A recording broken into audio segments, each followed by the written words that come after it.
अनुसूचित जाती जमातींच्या उपवर्गीकरणाविरोधात अमरावतीत बुधवारी हजारोंच्या उपस्थितीत भव्य संयुक्त महामोर्चा काढण्यात आलाय। आरक्षण उपवर्गीकरण विरोधी कृती समितीच्या नेतृत्वाखाली झालेल्या या आंदोलनात एसएससी, एसटी, ओबीसी, व्हीजीएनटी आणि डीटी प्रवर्गातील तब्बल 59 जातींच्या प्रतिनिधींनी सहभाग घेत शासनाच्या भूमिकेविरोधात तीव्र नाराजी व्यक्त केली आहे।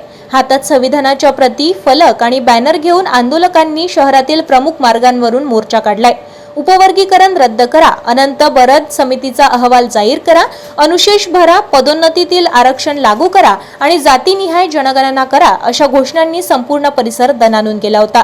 आंदोलकांनी सर्वोच्च न्यायालयाच्या 1 ऑगस्ट 2024च्या निर्णयावरही आक्षेप घेत राज्याच्या अनुसूचित जाती जमातीचे उपवर्गीकरण करण्याचा अधिकार देणे हे संविधानाच्या मूळ भावनेचा छेद देणारा असल्याचा आरोप केलाय। तसेच राज्य शासनाने स्थापन केलेली न्यायमूर्ती अनंत बदर समिती ही संविधानाविरोधात असल्याचा दावा करण्यात आलाय। मोर्चा दरम्यान विविध वक्त्यांनी डॉक्टर बाबासाहेब आंबेडकर यांच्या विचारांचा संदर्भ देत उपवर्गीकरणामुळे समाजात नवे भेद निर्माण होतील आणि सामाजिक ऐक्याला तडा जाईल अशी भूमिका मांडली आहे। उपवर्गीकरणामुळे कोणत्याही घटकाचा विकास होणार नसून आरक्षण व्यवस्थेवर परिणाम होईल असे मत व्यक्त करण्यात आले।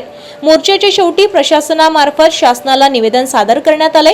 सरकारने उपवर्गीकरणाचा निर्णय तात्काळ मागे घ्यावा, अन्यथा राज्यभर तीव्र आंदोलन छेडले जाईल असा इशाराही यावेळी देण्यात आलाय। आंदोलनामुळे काही काळ शहरातील वाहतुकीवर परिणाम झाला असून कायदा व सुव्यवस्था राखण्यासाठी पोलिसांचा मोठा बंदोबस्त तैनात करण्यात आला होता। आपल्या शहरातील ताज्या घडामोडी व बातम्या बघण्यासाठी नंबर 1 न्यूज चॅनल अमरावतीला सबस्क्राइब करा, लाईक करा आणि शेअर करा। संपर्क करा संपादक नितीन पाटील मुळे।